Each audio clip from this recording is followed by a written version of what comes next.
discouraged. Even today, even on this Easter morning or Easter day, many people will be discouraged of life. Many of us may be facing different kinds of problems in life.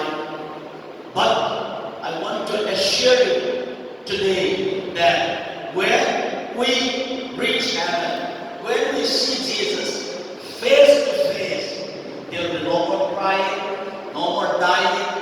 The Bible clearly says Jesus showed John when he was in the island of Patmos. He saw heaven, the image of heaven. There is no bread